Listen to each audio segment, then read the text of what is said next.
Bom dia a todos e todas. Que alegria, nossa casa cheia, nessa manhã de sábado tão especial, num momento tão significativo para Paracatu. FLI Internacional, Festival Literário Internacional de Paracatu. Pela primeira vez, nós temos a honra de receber em nossa cidade nomes ilustres da nossa arte e literatura. Ana Carolina e eu ontem olhávamos uma para a outra e falava assim: a gente está mesmo em Paracatu? Me belisca para eu ter certeza de que eu não vou precisar mais andar 500 quilômetros, sair de Paracatu em 98, pegando estrada de terra para poder escutar esse pessoal, para poder estudar com essas pessoas, para poder comprar o livro deles, gente, era uma dificuldade. Então, vocês mais jovens que estão chegando aqui hoje, se sintam privilegiados de ter na porta da casa de vocês essa possibilidade, que pela Lei de Incentivo à Cultura, com o apoio de várias outras entidades, inclusive da Academia de Letras do Noroeste de Minas, a gente tem essa possibilidade de trazer para Paracatu esse sonho que tem sido sonhado há muitos anos, que vem sendo discutido, debatido por várias frentes da nossa cidade. Então, essa é uma união de forças. O FLI Paracatu é uma conjuntura de várias frentes, tanto da Prefeitura Municipal, tanto da Academia de Letras do Noroeste de Minas, tanto da patrocinadora desse evento aqui em Roça Paracatu. Então, é com muita satisfação que eu, em nome da Academia de Letras, recebo vocês, quem está vindo pela primeira vez à nossa casa, para apresentar para vocês essa mesa que a gente começa agora, qual é a nossa primeira atividade do dia. Nós temos ainda hoje mais 2 atividades. Às 15 horas temos mais uma mesa redonda e às 18 horas nós temos hoje posse de um novo acadêmico. Vocês vão acompanhando aí nas redes sociais. E eu vou deixar elas falarem, que as estrelas são elas. Bom dia, bem-vindos.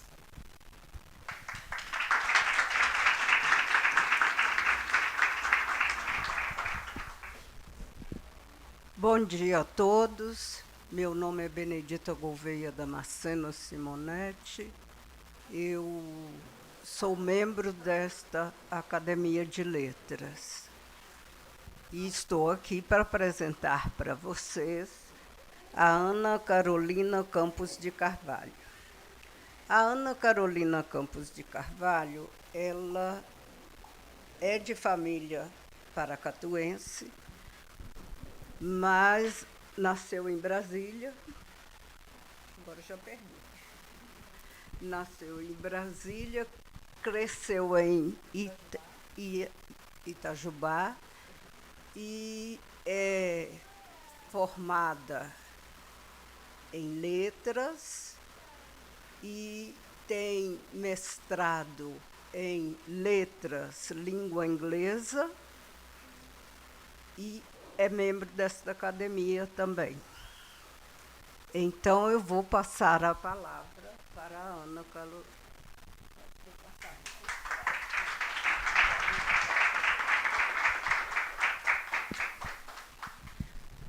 Obrigada, Benedita. Bom dia a todos e todas. É uma enorme alegria estar aqui hoje, participando de um evento dessa magnitude, que é o FLI Paracatu. E, sobretudo, de maneira tão concreta, podendo fazer aquilo que eu mais gosto de fazer, que é partilhar o que eu sei. Então, não é à toa que eu sou professora, Queria agradecer a presença de todos, de todas, meus queridos colegas, amigos, meus futuros confrades e confreiras. Eu ainda não sou membro da academia, mas já eleita, vou tomar posse aí até o fim do ano. Meus alunos, que eu amo tanto, e meus amores, minha família. A gente anda em bando, meninos? É muito gratificante estar aqui nesse lugar que poderia ser ocupado por tanta gente mais apta a essa tarefa. Então, realmente é uma honra, principalmente com tantas mulheres lindas aqui, Eu espero fazer jus a vocês. Preciso dizer ainda que eu não sou especialista no assunto. Eu estudei a expressão de mulheres negras no meu mestrado, na literatura norte-americana, Por isso que a Benedita falou que o meu mestrado é em literatura, em língua inglesa. Na verdade, é em literatura afro-americana. Mas os caminhos da vida ainda não me levaram de volta para a academia, que é onde eu me sinto mais realizada e onde eu ainda quero estudar essa expressão das mulheres negras no Brasil. Então, é com essa postura de muito respeito, de muita humildade, que aqui eu falo hoje sobre as mulheres negras que levantaram suas vozes de resistência por meio da literatura. Então, o tema dessa mesa é Mulheres Negras na Literatura, Representação e Resistência. E metódica que sou, eu vou falar primeiro de literatura. A literatura, né, ela está na minha vida desde sempre. Meus pais são professores e ávidos leitores, então os livros e as histórias sempre fizeram parte da minha vida, mas foi só na faculdade que eu tive noção de que, além de fruição, além de prazer estético, literatura contribui demais para os nossos olhares sobre o mundo e sobre nós mesmos. Então, a literatura, sobretudo, um espaço de representação. E aí, se a gente for analisar, né, a etimologia, a raiz da palavra representação, a gente tem que a fazer presente, manifestar de novo, representar, né, reapresentar. A questão está, na verdade, em quem faz essas representações, quem pode fazer, quem pode construir, por meio do discurso, essas representações. E a gente sabe que dentro de uma estrutura capitalista, patriarcal, são essas vozes, quem são essas vozes dominantes, essas vozes de autoridade que, por séculos, fizeram as representações do que é cultura, do que é literatura. Então, de acordo com o historiador francês Roger Chartier, as percepções de realidade não são, de forma alguma, discursos neutros. Produzem estratégias e práticas que tendem a impor uma autoridade à custa de outros, que são, obviamente, menosprezados por esse grupo. E aí esse grupo, por meio desse discurso, legitima, justifica esses próprios indivíduos, suas escolhas e suas condutas. Nesse sentido que, por meio da representação, alguns grupos impõem a sua visão de mundo, ou a visão que eles têm da sua própria posição nesse mundo, que é a identidade social desse grupo.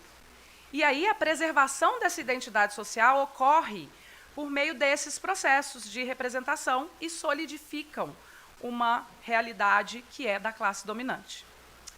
Então, é inegável que, por meio dessas práticas discursivas, elas também estão na literatura, né? E aí, ao retratar costumes, comportamentos, visões de mundo, sentimentos, personalidades, tipos físicos, o texto literário insinua uma determinada representação dos fatos de uma época e de um grupo. Então, é de se esperar que a mulher tenha sido, por muito tempo, representada na literatura por aqueles que exerciam a autoridade, o homem branco. E se a gente fizer um levantamento bem breve, bem superficial, a gente já poderia identificar a presença ínfima de escritoras até o início do século XX. As vozes autoritárias, elas pertenciam quase em absoluto ao homem, né, aos autores.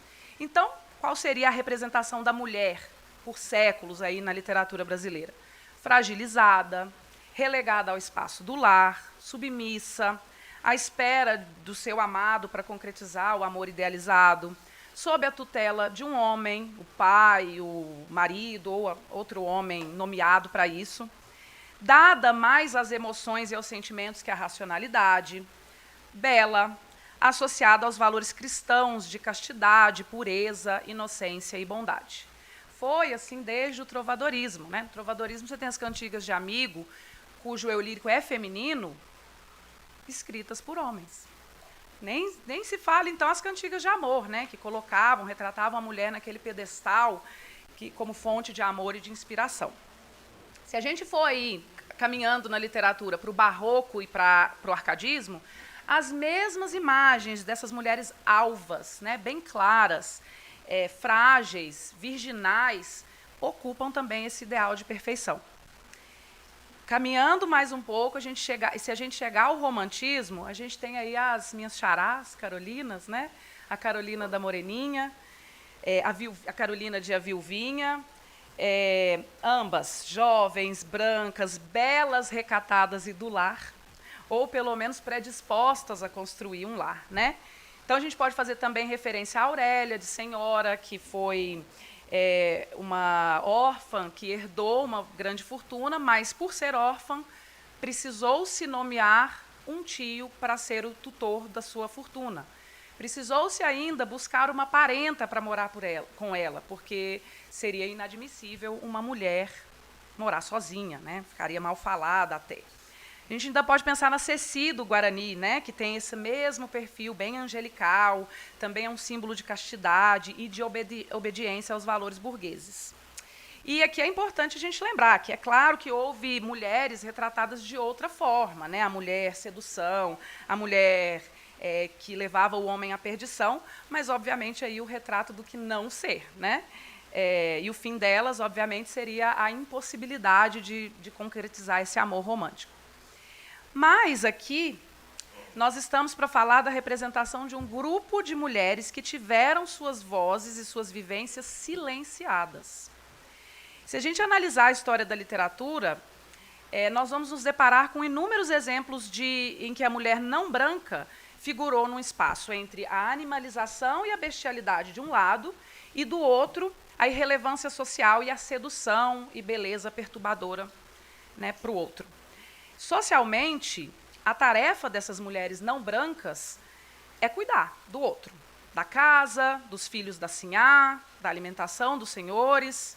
Sexualmente, é proporcionar o prazer que a branca, por sua pureza, não seria capaz de proporcionar.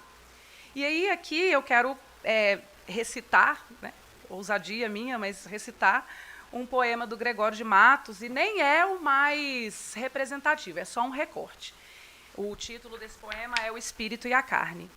E ele diz: minha rica mulatinha, desvelo e cuidado meu, eu já fora todo seu e foras toda minha. Juro-te, minha vidinha, se acaso me quecer, que todo me hei de acender e ser teu amante fino, pois porque já perco tino e ando para morrer.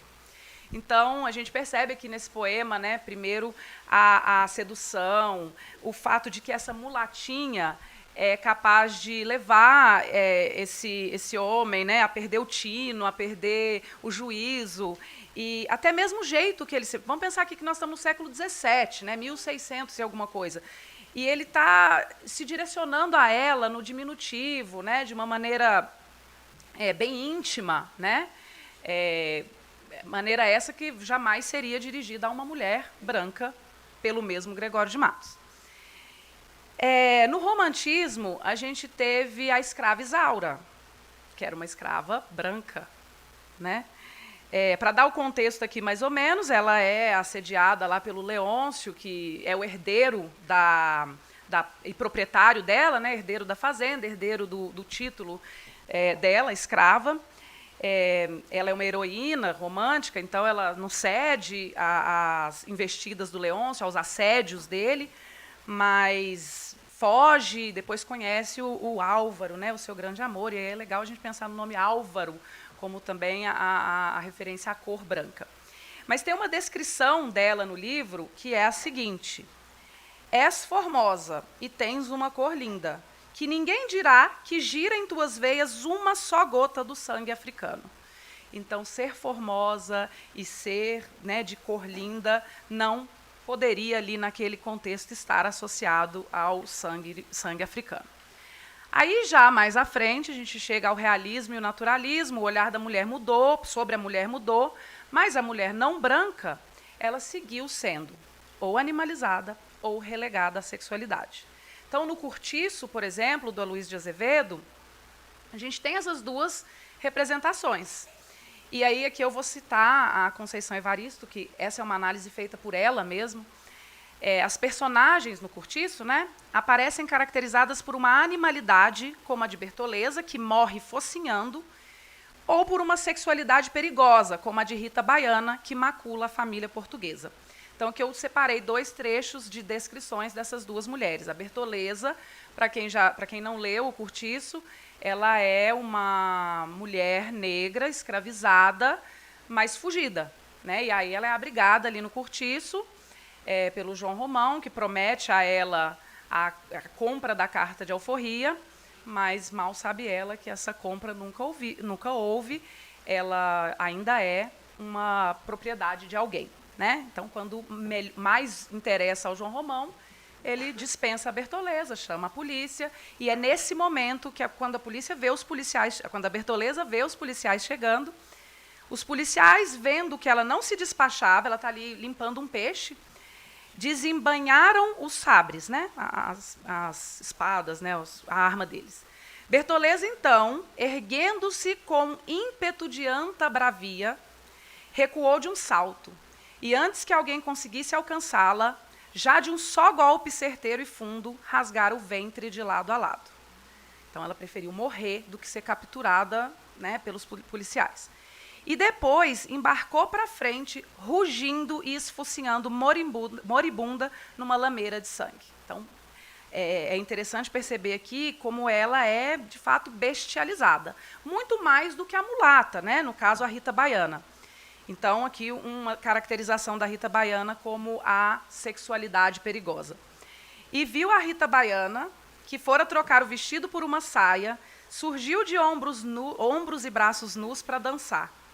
A lua destoldara-se nesse momento, envolvendo-a na sua coma de prata, a cujo refulgir os meneios da mestiça melhor se acentuavam, cheios de uma graça irresistível, simples, primitiva, feita toda de pecado, toda de paraíso, com muito de serpente e muito de mulher. Então, a associação aí ao pecado, à perdição, à serpente que leva o homem ao pecado, né?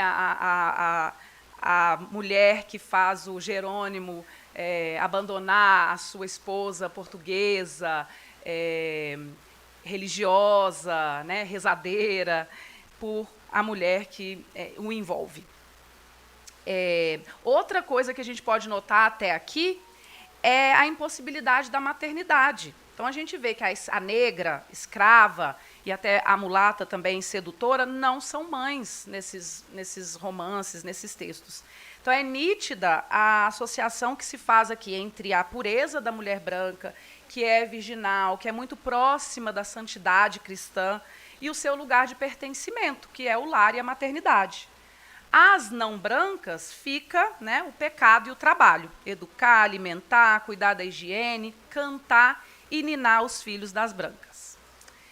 Mas é fundamental aqui ressaltar que existiam vozes de resistência, sim. A gente não pode se iludir com a ideia de que negros e negras não levantaram suas vozes, né, não questionaram o seu estado. E aí, eu vou... Como aqui tudo vai ser um recorte, né, eu vou mencionar só uma dessas mulheres que, já no século XIX, estavam tentando resistir, que é o caso da Maria Firmina dos Reis. Né? Ela é tida como a primeira mulher romancista no Brasil. O livro dela, Úrsula, né, que é talvez o mais conhecido, é o primeiro romance abolicionista e o primeiro escrito por uma mulher. Mas não vai ser surpresa se eu disser para vocês que o que ela recebeu foi exclusão e descrédito. Mas a chegada do século XX trouxe um novo panorama, tinha aí um projeto modernista de revisão do nosso passado histórico, da nossa cultura. Então, agora a gente já está no século XX, 1901 para frente, e aos poucos, mas bem devagar, preciso dizer que bem devagar, outras vozes foram ocupando espaços. Já tínhamos, né, o Machado de Assis, que passou por um branqueamento aí de décadas. Já tínhamos Cruz e Souza, Lima Barreto, entre outros, esses os legitimados em maior e menor medida. Mas muitos outros ficaram apagados, não só na história da literatura, mas da ciência, das artes, e, enfim. E aqui, por uma questão de tempo, eu vou continuar fazendo só alguns recortes para falar dessa mudança sempre lenta, em alguns momentos quase nula, desse cenário, né, de silenciamento das vozes negras na literatura. Eu sei que eu não vou chegar nem perto de fazer jus às mulheres negras que, de representadas pelo outro, passaram a se representar em um ato de resistência. Então, é preciso antes falar de resistência. Né? Falei de literatura, mas agora eu quero falar de resistência. Na física, resistência é a capacidade de qualquer corpo de se opor a uma força aplicada. E o que isso tem a ver com cultura e literatura? tudo. Empunhar nas suas próprias mãos a caneta e tomar para si a tarefa de se representar e se opor a essa força dominante aplicada que insistiu e insiste em determinar, delinear, definir os padrões culturais é resistir. Como se enxergar numa sociedade de brancos feita para os brancos? Resistindo. Aí a mulher negra sai do lugar de corpo disponível e de submissão para abrir espaço para os repertórios e para as tradições negras, para anular os estigmas e denunciar as dores, para problematizar questões antes invisibilizadas, para construir uma nova representação de mulher e emancipar-se. Foi o que fez a Carolina Maria de Jesus na sua obra.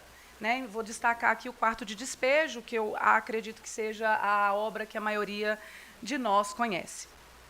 É uma obra em forma de diário e escrita em cadernos que ela catava no lixo. Então, maior resistência do que você querer escrever e não ser dado a você essa oportunidade de você catar no lixo o meio de fazer isso, não sei. E então reflete, e aí o que ela faz? Né? Ela vai refletindo e denunciando a sua situação de mulher negra, de mãe, de pobre, vivenciando diariamente a pobreza e a fome na cidade de São Paulo, né? O centro econômico do Brasil aí, né, até hoje. Ela narra as vivências de um corpo marginal ao sistema, marcado por negações, marginalização e opressão, se colocando, muitas vezes se posicionando contrária, de forma bem veemente, dessas imposições hegemônicas do poder patriarcal. Então, eu queria falar aqui algumas partes desse livro. Em um determinado momento ela diz: nós somos pobres, vivemos para as margens do rio, né? O rio Tietê, aí ela está falando. As margens do rio são os lugares dos lixos e dos marginais.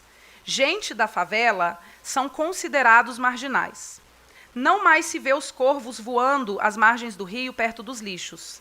Os homens desempregados substituíram os corvos. Então, ela tem uma linguagem bem potente, né? Ela vai fazendo comparações que, para quem leu, eu não sei, compartilho aqui a minha experiência de ter lido, isso me dói na carne, ou ler. Né? Depois um outro pedaço. Às 20h30 eu já estava na favela respirando o odor dos excrementos que mescla com barro podre. Então, ela é bem sensorial, né? A gente vai experimentando as mesmas sensações. Quando estou na cidade, tenho a impressão que estou na sala de visita com seus lustres de cristais, seus tapetes de viludos, almofadas de cetim. E quando estou na favela, tenho a impressão de que sou um objeto fora de uso, digno de estar num quarto de despejo. Num outro momento, ela diz: cheguei à favela. Eu não acho jeito de dizer cheguei em casa. Não dá para dizer que aonde ela chegou é casa. E depois, num outro momento, passei uma noite horrível. Sonhei que eu residia numa casa residível, tinha banheiro, cozinha, copa e até quarto de criada. Eu ia festejar o aniversário de minha filha Vera Eunice. Eu ia comprar-lhe umas panelinhas que há muito ela vive pedindo. Porque eu estava em condições de comprar. Sentei na mesa para comer. A toalha era alva ao lírio. Eu comia bife, pão com manteiga, batata frita e salada. Quando fui pegar outro bife, despertei. Que realidade amarga. Então, a brincadeira aqui do paladar, né, da comida gostosa, mas a realidade amarga. Eu não residia na cidade, estava na favela, na lama, às margens do Tietê. A vida é igual a um livro. Só depois de ter lido é que sabemos o que encerra. E nós, quando estamos no fim da vida, é que sabemos como a nossa vida decorreu. A minha até aqui tem sido preta. Preta é a minha pele. Preto é o lugar onde moro. Depois, mais à frente, ela diz: quem governa o nosso país é quem tem dinheiro. Quem não sabe o que é fome, a dor e a aflição dos pobres. Se a maioria se revoltasse, o que pode fazer a minoria? Eu estou ao lado do pobre, que é o braço desnutrido. Então, dado esse contexto todo aqui dela de exploração de classe, de dominação racista, sexista, duas pensadoras me vieram aqui, né? Que é a Bell Hooks, que diz que as mulheres negras são capazes de subverter essa lógica de opressão e traçar as trajetórias múltiplas que elas têm por meio da luta, que foi o que a Bell Hooks disse, e por meio da resistência, que foi o que a Judith Butler falou. Então, a gente vê aqui nessas palavras uma mulher que resiste à fome, à pobreza, ao cheiro dos excrementos, ao gosto amargo da realidade, né? E é muito importante ver como que a linguagem dela é uma forma de resistência. É isso que a literatura tem que fazer, né? Usar esse veículo que é a linguagem para ser resistência. Porque, como a própria Carolina Maria de Jesus disse, uma palavra escrita não pode nunca ser apagada. Por mais que o desenho tenha sido escrito a lápis e que seja de boa qualidade, a borracha, o papel guarda o relevo das linhas escritas. Eu acho isso muito maravilhoso, porque por mais que se apague, uma marca ficou. E é de marca em marca que a resistência vai acontecendo. Não, senhor, ninguém vai apagar as palavras que eu escrevi. As palavras, se não conseguem mudar o mundo, serve pelo menos para contá-lo ou até inventá-lo um novo mundo. Assim como as palavras, as pessoas que as escrevem não podem ser apagadas. Chama a atenção aqui o fato de que, mesmo sendo essa voz de denúncia, Carolina Maria de Jesus precisou de um jornalista, homem branco, para legitimar a publicação do seu livro. Então, precisa ficar ainda a reflexão. Mas, no final do século, no final dos anos 70, para o início dos anos 50, dos anos 80, desculpa, essa legitimação ela foi começando a ser dada por um próprio movimento de homens e mulheres negros que se juntam num grupo chamado Quilomboje, que cria uma série chamada Cadernos Negros, que tem por objetivo divulgar a escrita daqueles que resolvem colocar em papel as suas experiências, discutir essa experiência afro-brasileira na literatura, incentivar o hábito de leitura, promover a difusão de conhecimento, desenvolver estudos, pesquisas sobre a literatura e a cultura negra. Então, esse é um movimento que proporcionou e tem proporcionado esse espaço para escritoras e escritores se representarem na literatura e na cultura brasileira. Cabe dizer, entretanto, que o mercado editorial ainda é tímido no que tange à publicação desses autores negros. A Conceição Evaristo, por exemplo, relata ter financiado parte da publicação dos seus primeiros trabalhos, como é o caso do Ponciá Vicêncio. E aí quero trazer ela, que para mim é uma importante representação de pensadora negra da literatura brasileira. Se há uma leitura que nos inviabiliza ou nos ficciona a partir de estereótipos vários, há um outro discurso literário que pretende rasurar modos consagrados de representação da mulher negra na literatura. Assenhorando-se da pena, objeto representativo do poder falocêntrico branco, as escritoras negras buscam inscrever no corpus literário brasileiro imagens de autorrepresentação. E aí eu quero destacar aqui um poema de uma mulher negra chamada Esmeralda Ribeiro, uma escritora paulista. O nome desse poema é Ressurgir das Cinzas. Sou forte, sou guerreira. Tenho nas veias sangue de ancestrais. Levo a vida num ritmo de poema-canção. Mesmo que haja versos assimétricos, mesmo que rabisquem às vezes a poesia do meu ser, mesmo assim tenho este mantra em meu coração: nunca me verás caído ao chão. Sou destemida, herança de ancestrais. Não haja linha invisível entre nós, meus passos e espaços estão contidos no infinito túnel. Mesmo tendo na lembrança jovens e parentes que diante da batalha deixaram a talha da vida se quebrar, mesmo tendo saudade cultivada no portão, mesmo assim, tenho este mantra em meu coração: nunca me verás caída ao chão. Sou guerreira como Luísa Maim, sou inteligente como Lélia Gonzalez, sou entusiasta como Carolina de Jesus, sou contemporânea como Firmina dos Reis, sou herança de tantas outras ancestrais. E com isso, despertem ciúmes daqui e de lá, mesmo com seus falsos poderes tentem me aniquilar. Mesmo aos pés de Ogum, coloquem espada da injustiça. Mesmo assim, tenho este mantra em meu coração. Nunca me verás caída ao chão. Sou da labuta, sou de luta, herança dos ancestrais. Trabalhar, trabalhar, trabalhar. Mesmo que nos novos tempos, irmãos seduzidos pelo sucesso vil me traiam. Nos traiam como Judas sob a mesa, meu ganha-pão. Mesmo que esses irmãos finjam que não nos veem, estarei ali onde estiver. Estarei de corpo ereto, inteira, pronunciando versos e eles versando sobre o poder. Mesmo assim, tenho este mantra em meu coração. Nunca me verás caída ao chão.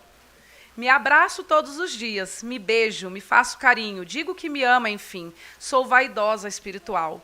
Mesmo com mágoas sedimentadas no peito, mesmo que riam da minha cara ou tirem sarro do meu jeito. Mesmo assim, tenho este mantra em meu coração. Nunca me verás caída ao chão. Me fortaleço com os ancestrais, me fortaleço nos braços dos herês. Podem pensar que me verão caída ao chão. Saibam que me levantarei. Não há poeiras para quem cultua seus ancestrais. Mesmo estando num beco sem saída, levada por um mar de águas, mesmo que minha vida vire uma maré, vire tempestade, sei que vai passar. Porque são meus ancestrais que se reúnem num ritual secreto para me levar. Eu darei a volta por cima e estarei em pé, coluna ereta, cheia de esperança, cheia de poesia e com muito axé. Por isso, desista. Tenho esse mantra em meu coração. Nunca me verás caída ao chão.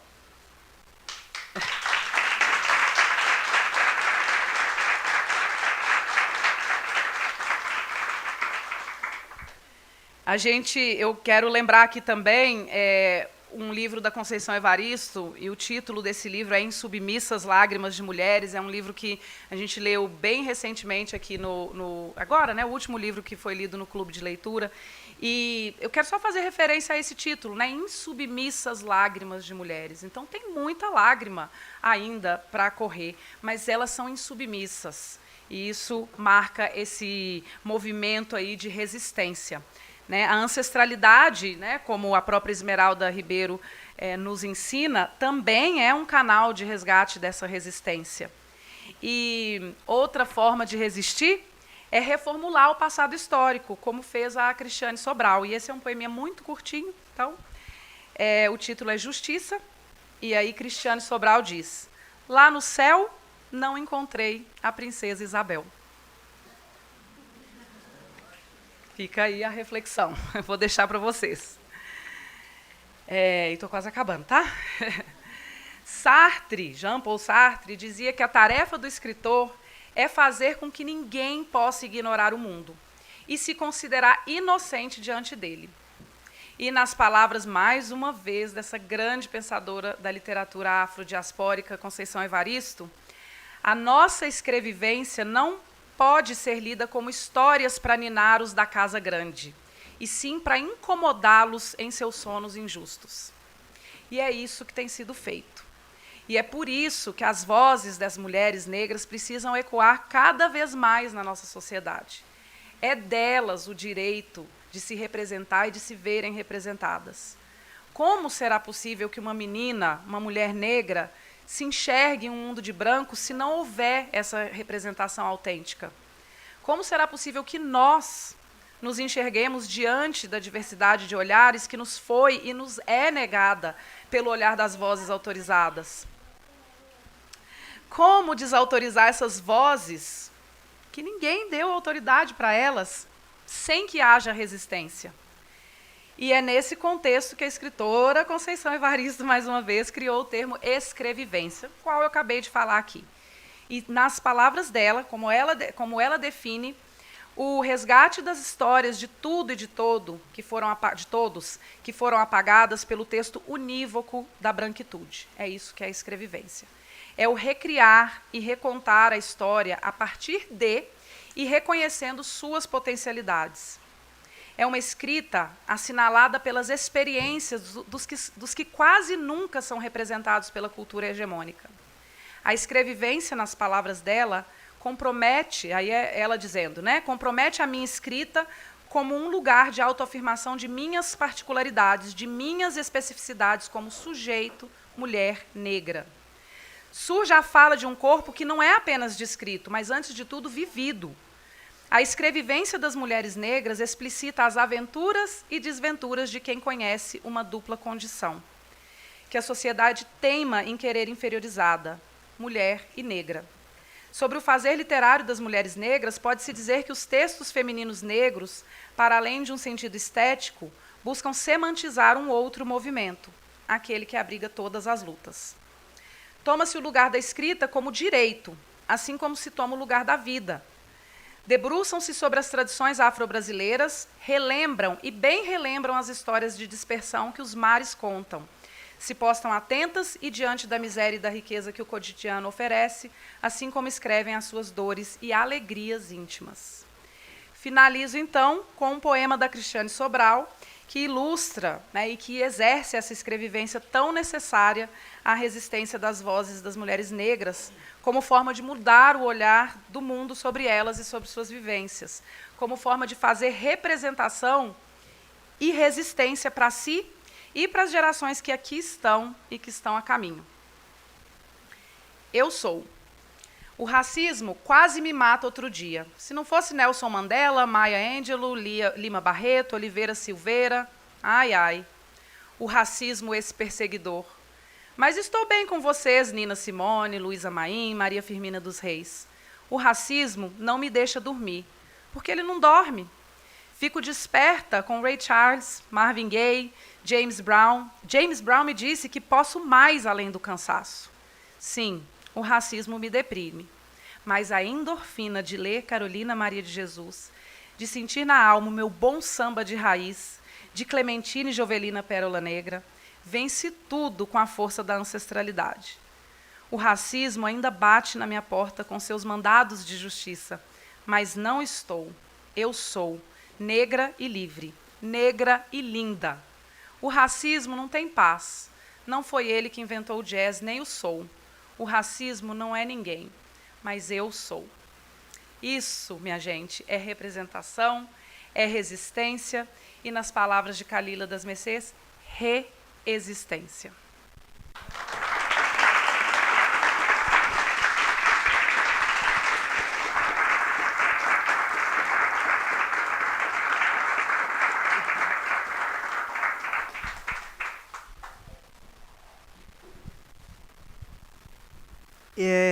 Confesso que fiquei sem palavras. A verdade é que eu gostaria de pedir a Ana Carolina para desenvolver e publicar esse trabalho. Está muito bonito, é a primeira vez que eu vejo um texto neste sentido. Realmente vai ter pouca coisa para acrescentar, mas ela acrescenta de forma muito pertinente e descreve a nossa relação com a literatura, a relação de cada um com a sua própria escrevivência, de uma forma muito concreta,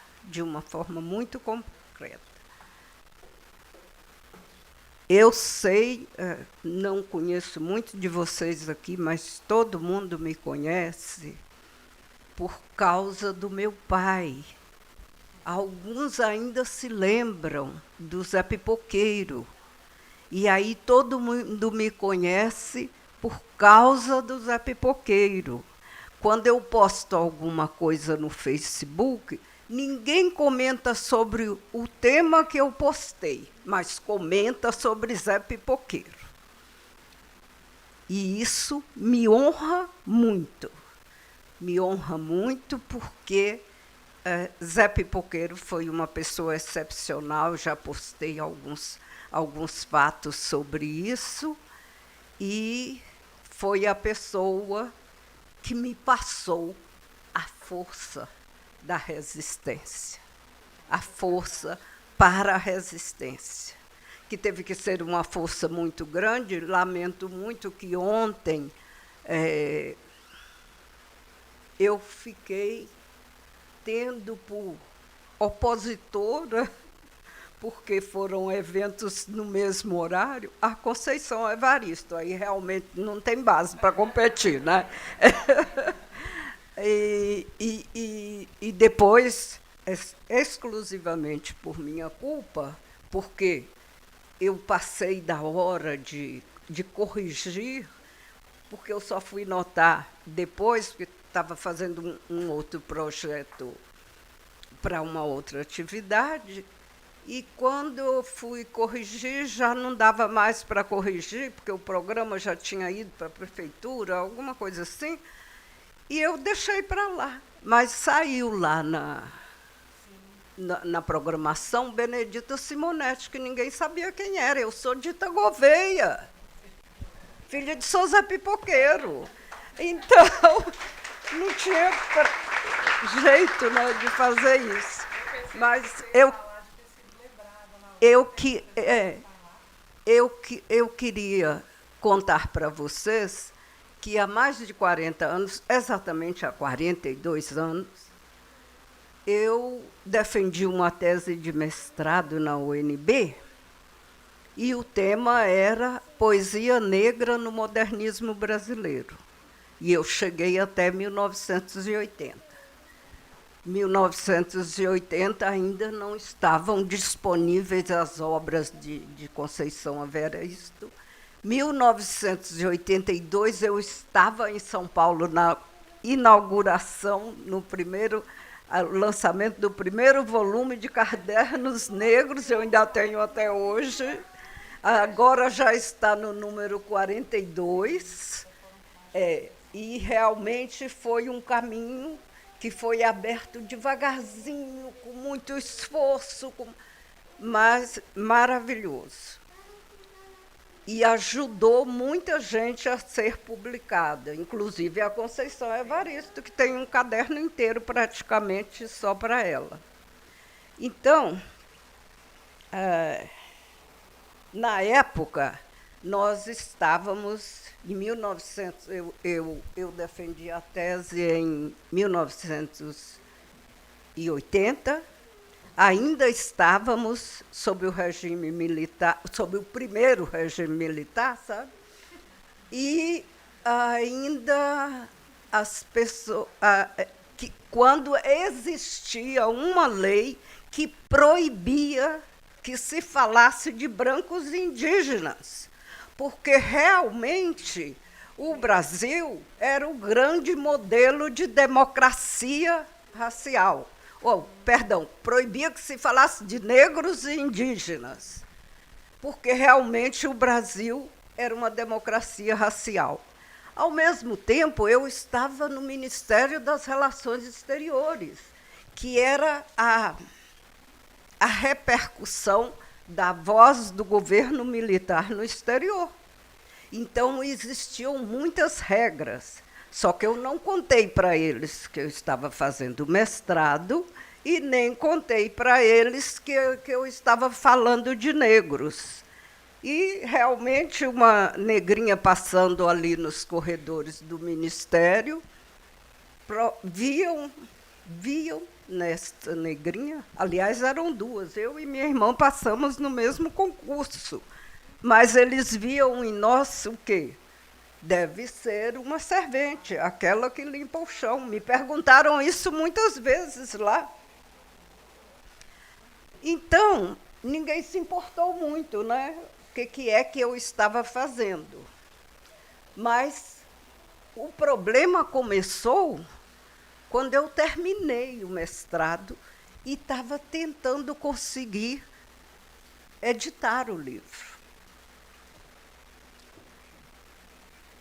Um grande amigo meu, que foi o primeiro embaixador com quem eu trabalhei na Nigéria,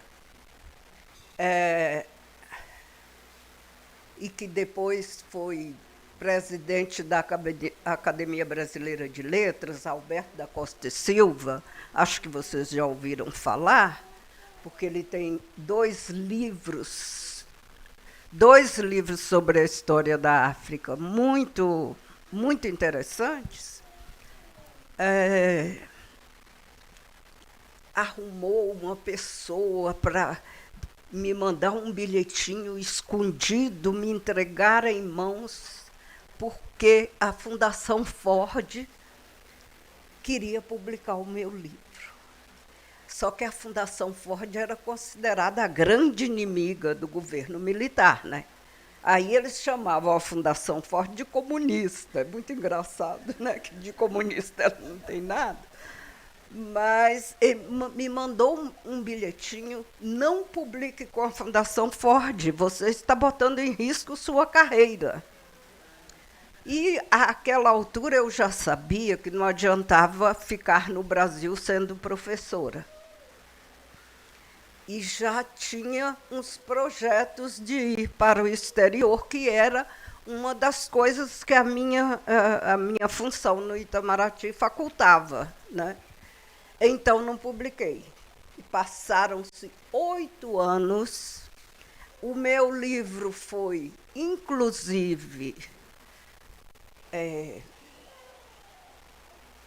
publicado por outra pessoa com o nome dele, e com trechos idênticos. Ele seguiu todo o meu roteiro, os mesmos poetas que eu citei, ele citou, com trechos todos. Mas isso eu deixei para lá, porque não é meu objetivo atrapalhar a vida dos meus irmãos negros que estão usando recursos que eles aprenderam com os brancos de plagiar as pessoas. Porque também não tem nenhum problema, né? Lá na UNB tem um registro de 1980. E aí fiquei muitos anos tentando conseguir uma editora.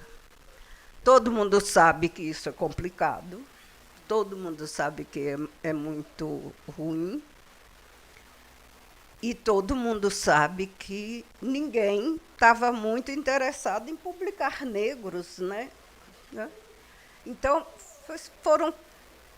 são 42 anos e pouquíssimas pessoas em Paracatu, em Minas, no Brasil e no exterior leram o meu livro. Até aqui, tem muita gente que ainda acha que eu sou poeta, porque o título do livro é Poesia Negra no Modernismo Brasileiro, mas é uma pesquisa sobre a poesia negra. Aí tem muita gente que eu infelizmente, não nasci com os dons poéticos, né? Mas eu fico muito, muito, muito, muito, muito feliz, porque agora está crescendo esse movimento de tirar da sombra a literatura negra, seja ela poesia, conto, romance. Está acontecendo esse projeto de tirar da sombra os próprios negros. E são os negros que têm muita responsabilidade nesse processo, porque os outros, os que tentaram nos esconder a vida inteira, esses não estão interessados em nos mostrar. Mas, às vezes, a gente consegue. Então, eu queria muito ver esse seu trabalho, Ana Carolina, publicado. Mas, antes disso, vou querer uma cópia também. Parabéns pelo seu texto, está muito bem escrito, está muito bem enunciado, e continue assim. Que bom que você é nossa colega.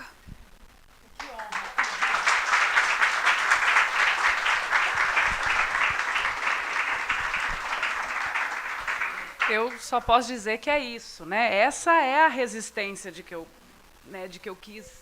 quis trazer aqui, né? Pessoas que, mesmo contra aquilo que, mesmo contra o provável, né? foram lá e fizeram, e deixaram marcado, deixaram registrado, seja em forma de poesia ou academicamente. Eu também, quem dera ter nascido com o dom de escrever poemas, só escrevo academicamente mesmo, mas ainda assim uma ousadia para o seu tempo, né, para o tempo do livro, da publicação do livro, e sem dúvida alguma um avanço e uma contribuição muito importante. Então é uma honra ouvir essas palavras vindas de você. Eu falei senhora e ela me corrigiu, então você. Carolina,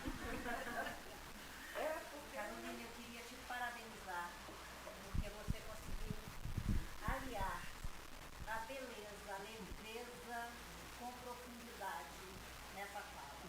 É um trabalho de pesquisa e, ao mesmo tempo, um trabalho gostoso. Que bom, obrigada. Estava bem preocupada de ficar chato, maçante. Que bom que conseguiu chegar, né, a vocês, o que eu penso e o que eu sinto sobre esse tema, que é muito caro, é do meu coração mesmo. Eu comecei com a literatura afro-americana porque eu sentia que eu não conseguia encontrar o mesmo corpus de pesquisa feito em relação às obras no Brasil. Infelizmente, estava enganada, porque tem sim, né? Foi só depois que eu fui estudar mais e procurar mais que eu encontrei essa riqueza que é a literatura das mulheres afro-brasileiras. Mais alguém quer falar, quer perguntar? Eu gostaria, nesse momento, um bom dia para todos, de licença aos mais velhos, aos nossos ancestrais, abraçar Benedita Gouveia, essa mulher guerreira, batalhadora. Porque ela não tem como passar aqui. Venha aqui na frente, não grava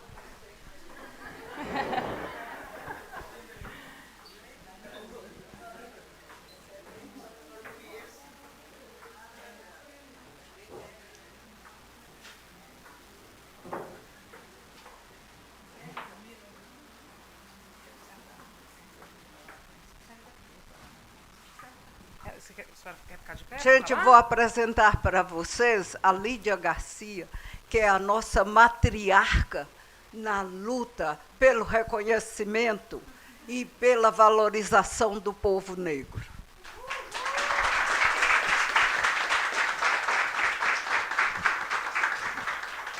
Então, como eu estava dizendo, gostaria de pedir licença aos mais velhos, às mais velhas, aos nossos ancestrais, aos nossos orixás, e dizer a vocês que esta mulher, Benedita Gouveia, já mora no meu coração. Eu não vou, acho que eu vou até enganar o tempo, mas de 40, talvez até 50 anos, quando ela, em Brasília, se formou na UNB, defendeu a tese, falou sobre a poesia de Leopoldo Senghor, falou de tudo, pegou a sua mala, pegou a sua sabedoria, foi para a Europa, foi para a África, voltou a Brasília, trabalhou na secretaria, foi presidente da Fundação Cultural Palmares, e é um prazer estar aqui ao lado de todas vocês. Parabenizo o seu trabalho. Emoção ver a senhora aqui. Tá, eu sou mulher preta, sou a bisavó, sou arte educadora, faço parte do coletivo de mulheres negras do Baobá, que é um grupo de mulheres que, durante a pandemia, nos reunimos e levamos a uma comunidade periférica ajuda a 30 famílias, com a ajuda dos sindicatos do bancário, sindicatos professores, projeto Dividir, levando cesta básica durante toda a pandemia, e até agora, a gente, de 2 ou 3 meses, a gente vai, esse grupo trabalha a educação. E eu estou em pé porque eu vou recitar uma poesia, e eu acho que Cristiane Sobral é uma das minhas filhas do coração, e ela diz: algodão, algodão, algodão, algodão. Será que meu cabelo é bom? Será que meu cabelo é ruim? Será que meu cabelo é bom? Será que meu cabelo é ruim? Eu gosto do meu cabelo e por ele tenho muito zelo. Eu gosto do meu cabelo e por ele tenho muito zelo. E meu cabelo ao vento, meu cabelo em movimento, meu cabelo ao vento, meu cabelo em movimento. Algodão, pá, pá, pá. Algodão, pá, pá, pá. Algodão, algodão. Creme, shampoo, condicionador. Creme, shampoo, amenizador. Creme, shampoo... Desculpe. Creme, shampoo, amenizador. Será que meu cabelo é bom? Pá, pá, pá. Será que meu cabelo é ruim? Será que meu cabelo é bom? Será que meu cabelo é ruim? Eu gosto do meu cabelo e por ele tenho muito zelo. Cristiane Sobral.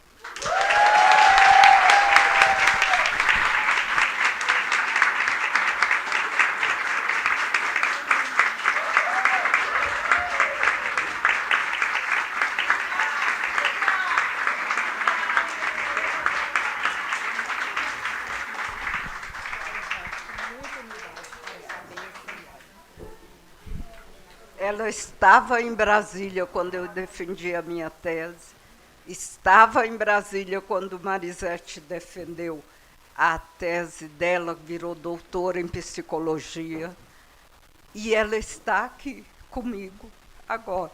Eu estou emocionada.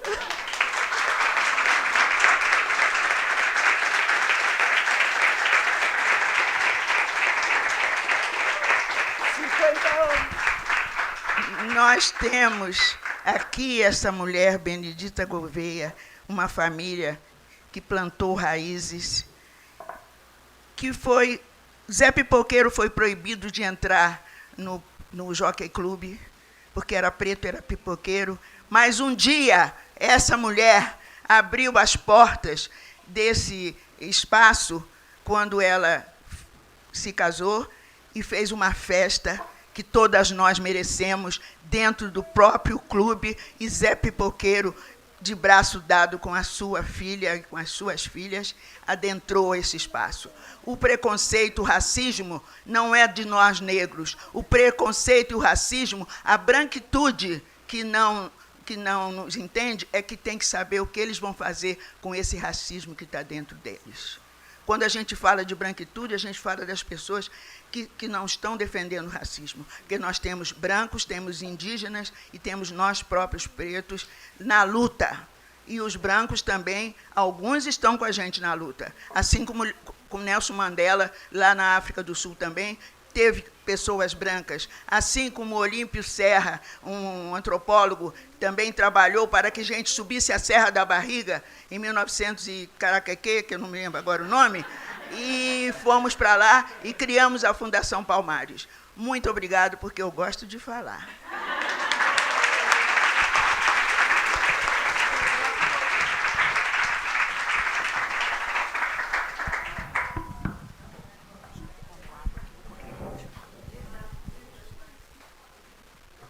Tem mais alguém que vai usar a palavra?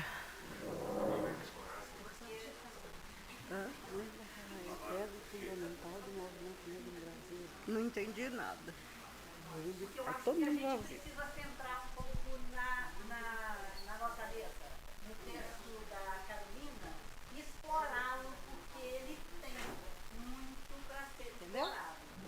Não, escreve, manda para o meu e-mail. Vem. Vira aqui por causa do microfone para você aparecer, ser gravada. É. Tá. Bom dia, meu nome é Laiane, eu tenho 17 anos e eu estava chorando um pouquinho ali, escutando elas falarem, porque eu demorei muito para conseguir entender e aceitar que, por mais que eu não tenha a pele retinta, como muitas aqui, eu sou uma pessoa preta, eu sou uma mulher negra e que está tudo bem. Eu passei por um processo de embranquecimento, onde eu aparecia sempre branca em todas as fotos, alisei cabelo, usava efeito para disfarçar meus traços, que são poucos, mas tem. Eu, desde criança, fui muito sexualizada, meu cabelo sempre foi motivo de piada, e por muito tempo eu achei que essas coisas não me afetavam, que eu não ligava. Mas depois de mais velha, que eu comecei a estudar sobre a causa, que eu comecei a me conectar mais com a minha cultura, com os meus ancestrais, que eu fui entender quão doloroso foi todo esse processo para mim. E aí eu comecei a engajar na causa, comecei a ser ativista, militante. Na cidade de Paracatu, não é todo mundo que me conhece, mas na minha bolha, ali no meu nicho, na minha escola, eu tenho uma certa visibilidade. E dói bastante sempre quando eu vou falar alguma coisa ou quando eu quero defender alguma pauta, alguma causa, e já tem aqueles comentários, ai, é militante, ai, é mimimi, ai, é isso e aquilo. E estar aqui hoje e ver como essas mulheres conquistaram tanto em um período que era extremamente mais difícil do que é hoje, me deixou imensamente feliz e me deu esperança, sabe? E me deu motivo para continuar defendendo tudo que eu acredito, continuar sendo a militante chata, continuar falando nessa cabeça de quem é branco e só fala merda, porque, assim, adolescente é barra pesada. E adolescente racista é mais barra pesada ainda. Então, foi muito inspirador estar aqui hoje. Eu cheguei quase no finalzinho, mas foi muito inspirador porque eu percebi que tá tudo bem se eu tiver essa fama de chata ou essa fama de, sei lá, o que quiserem falar de mim. Eu sei que eu estou lutando, assim como elas lutaram, e eu espero que a minha voz um dia seja tão potente, tão forte como a de vocês foram, e que um dia alguma menina se emocione ouvindo as minhas palavras, assim como eu me emocionei ouvindo vocês. E é isso, obrigada, e que a gente continue lutando.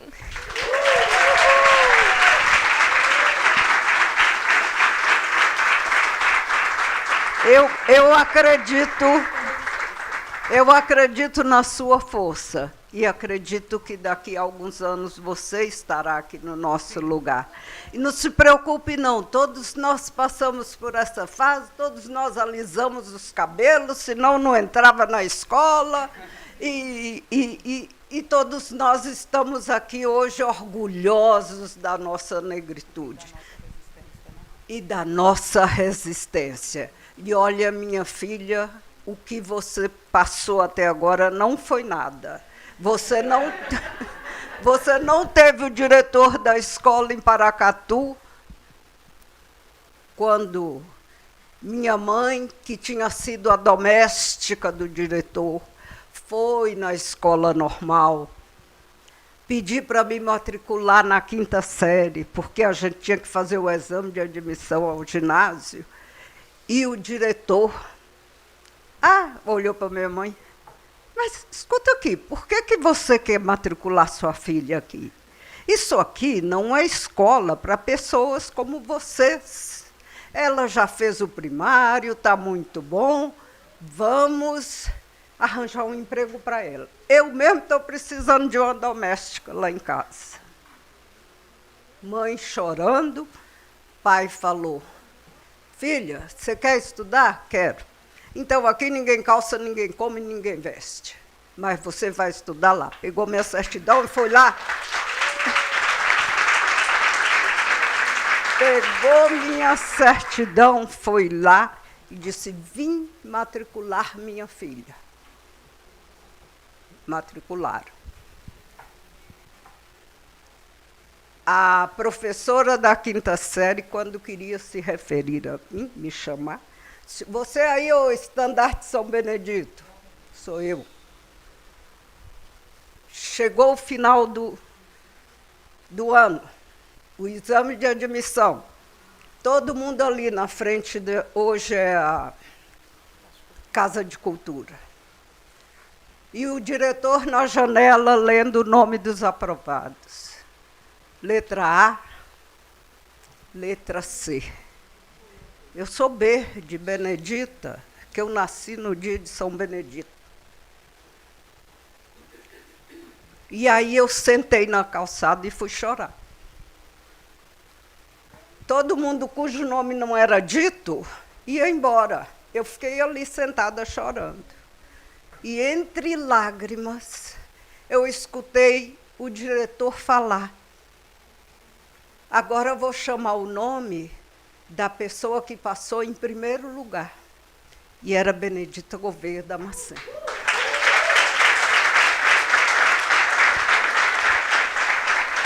Chorando eu estava, mas chorando eu fiquei. Subi lá e o diretor falou, é você, é? Parabéns, viu? De quem que você é filha? E aí eu ainda achei força para falar, eu sou filha de Sinira e de Zé Pipoqueiro.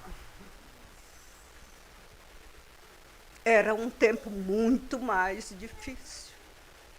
Era um tempo muito mais difícil.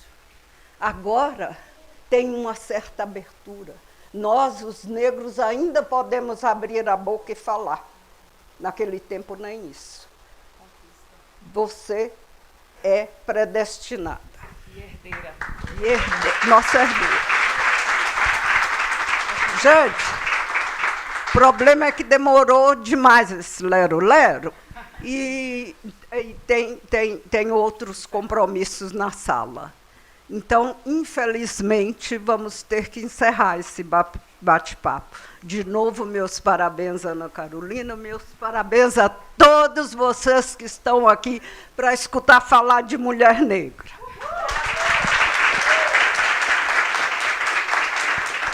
E eu só tenho a agradecer, muito obrigada por me acolherem, né, para falar desse tema, sendo que eu sei que tem gente aqui que poderia falar com muito mais propriedade que eu. Muito obrigada.